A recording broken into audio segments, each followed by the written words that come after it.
Hey everyone, in some of our past videos we've shown you how to paint a car starting from bare metal.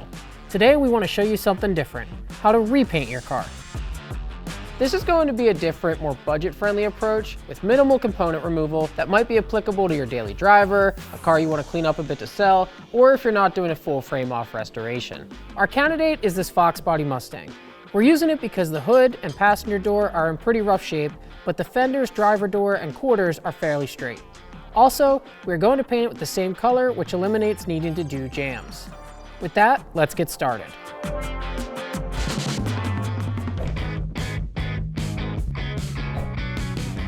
Alright, so the first step is to take a good hard look at the car and come up with a plan for repair. The hood has clear coat peeling, some surface rust popping through the paint, but looks straight otherwise. We're going to strip it to bare metal and take it through the full process. The passenger door has a dent and a rusty spot underneath the mirror. We'll need to do some body work, address the rust, and then prime the repair before moving on. The passenger fender and driver door have a couple scratches and dents that will need a skim coat of body filler and then primed as well. Finally, the bumpers, quarter, and driver fender are straight, so they only need to get sanded with 600 grit before moving on. Our general approach to this is similar to how a production shop might handle it. This isn't the car to do a full restoration to, we just want to clean it up, make it a bit more presentable, and a cool thing to cruise around in. So now that we have a plan, we can move into the actual work and start on repairs.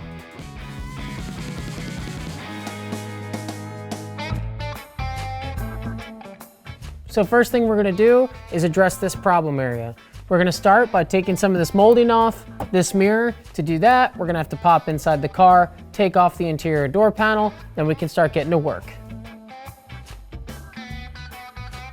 With the mirror out of the way, the next step is to grind off the old rust so we can do some metal work on the panel.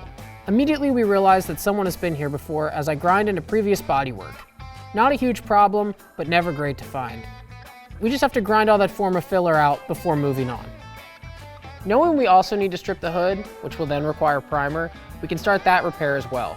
It's a good practice to try and bring all your repairs up through the stages at the same time. That way, as you move through the process on various panels, you'll be using similar tools at the same time. You could move panel by panel, but it's less efficient. We use the SCT and a red 80 grit drum to get the hood back to bare metal. You can also see we taped up the edges of the adjacent panels so we don't accidentally damage them. Just like the door, we find some old filler hiding on the hood. It actually was in decent shape, but the best move is to strip it too so we know it's been applied correctly. We bump up to the 120 grit drum on the SCT and finish stripping and conditioning the hood metal. With our two main areas of damage stripped to bare metal, we can jump back on the door and continue the repair. Okay, so we sanded down the door, we got rid of some of the old bad body work. We know that we have a low spot here, it's high all around this area. So what we're gonna do is we're gonna take the MIG 90, weld a small coupon right here, and then take our locking pliers slide hammer, pull on this low spot while tapping down our highs. So now I can go ahead and apply outward pressure, which is gonna help bring out the low, while hitting our high spots right around here and drive the metal towards the low spot.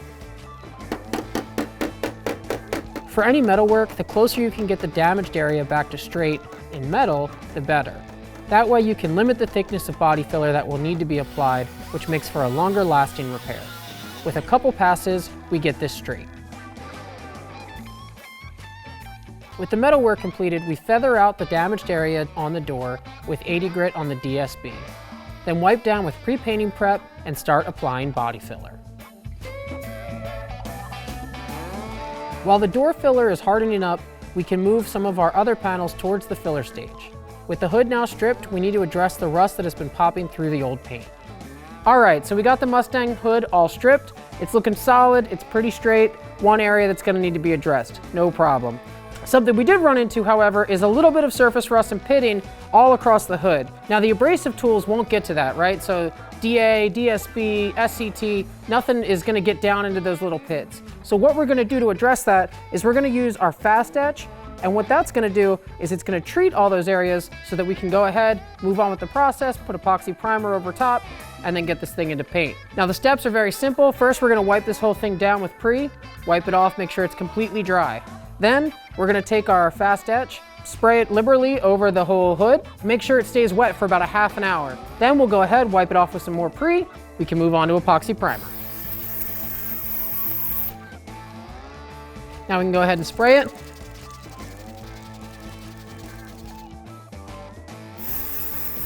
This will convert the rust to iron phosphate and allow us to epoxy over top. With the hood now in a stable state, we can continue to do the repair on it and a few other spots around the car using the same techniques as the door.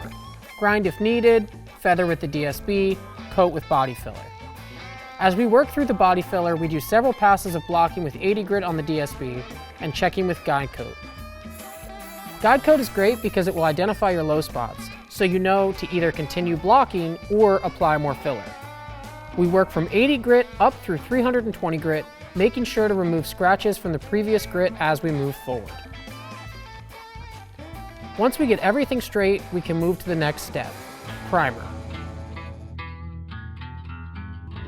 So as you all know, there are lots of options when moving from bodywork to primer.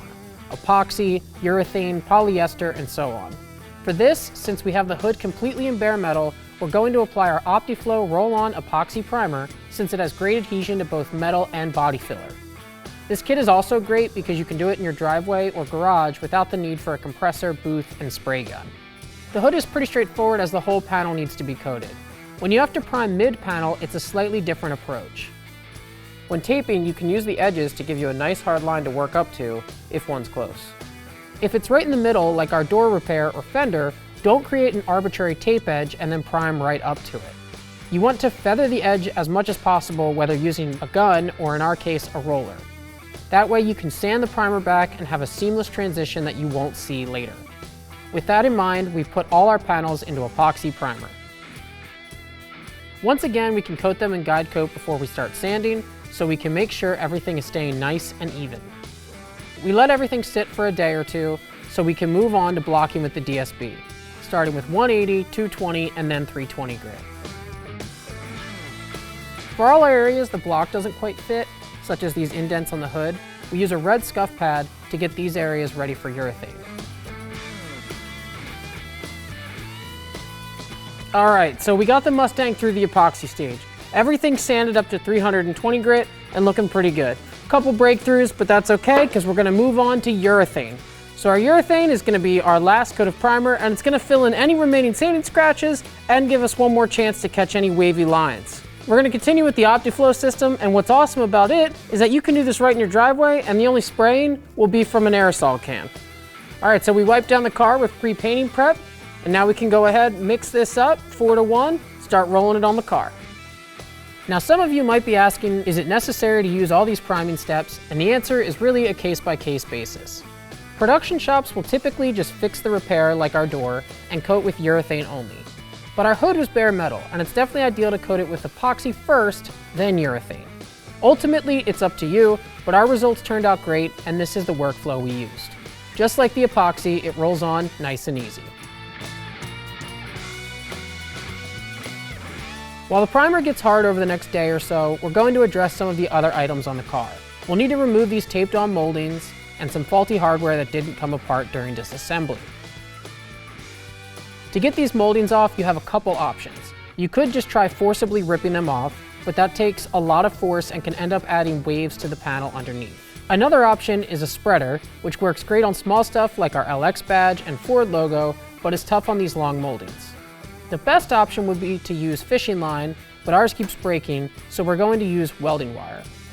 This works for us because we're planning on painting the car, but if you just want to remove them, stick with the fishing line so you don't damage the paint underneath.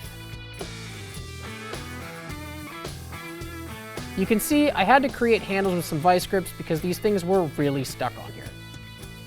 With the moldings off, we have to deal with sticky residue left behind. The SCT has an eraser wheel attachment that's perfect for this. Put the tool on the lowest setting and work down the panel. Avoid sitting on one spot as it can add some heat and burn the paint. After the first pass, we go back with some pre-painting prep, the SCT, and a gray scuff pad to get any remaining glue. Switching back over to primer, everything is coated in the last layer of guide coat and blocked with 320 on the DSB. Now we can finally move on to our next step, prepping the car for paint. In keeping the car moving through the stages together, now we can sand the whole car up to 600. We start by aggressively sanding the peeling clear coat from a previous paint job with 400 grit on a DA. Then we switch over to 600 on an interface pad and sand the whole car, including our blocked primer. The goal here is to provide our next step with some tooth to adhere to and to remove any previous sanding grit scratches so we don't see them in our final result. During this, you might find some small imperfections you hadn't noticed in the previous steps, such as cracked paint, something peeling, or a rock chip. For those smaller affected areas, we address them by using the same steps as before, sanding out the damage, getting the affected area to 320, priming them, and then sanding with 600 along with the rest of the panel. All right, so we're wrapping up bodywork on the Mustang. Before we get it into final paint, I want to give it one last check to make sure everything's super straight. To do that, I grab perfect panel check fluid, spray it on the door, and I can look down the panel, check out the reflection, which would indicate highs, lows, bad bodywork. This stuff's awesome because unlike water or something similar, it'll stay on here for about an hour. And we can see that the light is going nice and straight, which tells us our bodywork is super flat and we can move on. Our last step before moving into paint is to run over the entire car with a gray scuff pad and make sure there's nothing left shiny on the body. Once again, this will ensure that we get good mechanical adhesion for our top coats. And with our car straight, sanded, and smooth, we can move into paint.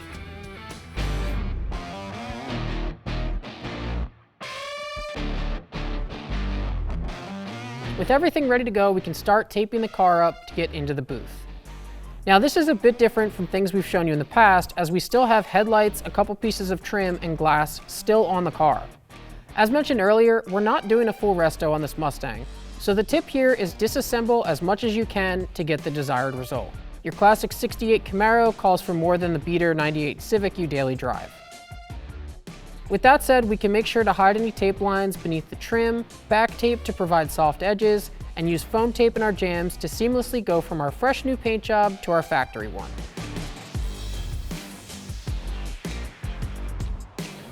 Once the car's in the booth taped up, wipe down the entire car with pre-painting prep or wax and grease remover to make sure everything is perfectly clean, and then follow up with a tack rag. This will make sure no dust, dirt, or lint is on the body of the car. For this job, we wanted to show you how a pro paints, so we invited our friend and pro body guy / painter, Ray, to spray the Mustang. So we got some Eastwood epoxy here that if we over reduce by 20%, we can make into sealer. So what sealer will do is just give us a nice wet bed over any imperfection, just to really lock everything down, make sure we don't have anything that's going to cause an issue when we go to clear. Our gun settings are 1.7 needle, 25 PSI, 50% overlap, and we start with a dry tack coat and then a heavier wet coat.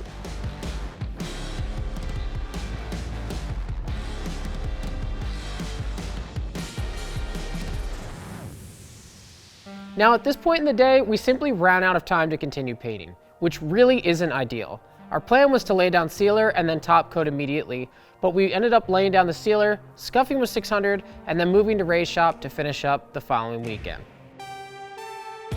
Back to the car in the booth, ready for base coat, we mix the OEM base coat up and fill our spray gun. Ray's gun settings are 1.3 needle, 15 to 20 PSI, 10-inch fan, 50% overlap, medium wet. We start spraying and get 3 solid coats on the car with 15-minute flash times in between.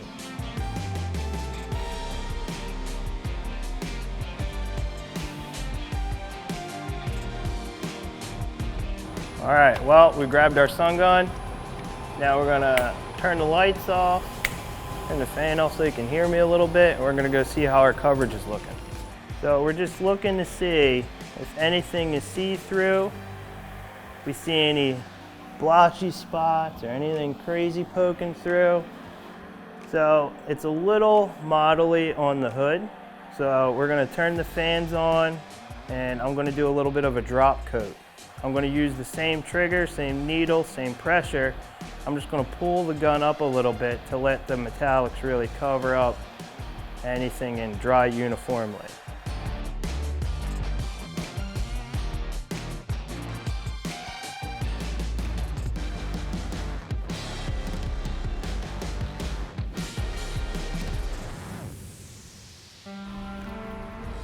This is my first time using Eastwood anything kind of paint, and coverage was pretty good, laid out pretty good. Given it's a small car, it's a Fox body and a convertible, so we don't have to worry about the roof. I'd say we have a quarter of a gallon left, so put that on the shelf in the corner for the next time a grocery cart gets it or something. All right, ready for clear. We're using the Eastwood 4-to-1 Premium Show Clear. So that's 4 parts clear, 1 part hardener. That's it. We're gonna spray it with a 1.3 tip, probably like 29 PSI if I had to guess. But car's looking good in base. We're ready to go. We're not gonna tack it off. It's a pretty heavily metallic color. So I'm worried if I tack it, you'll get some white marks in it and everything. So we're just gonna let it all seal up with some clear and we'll be good to roll.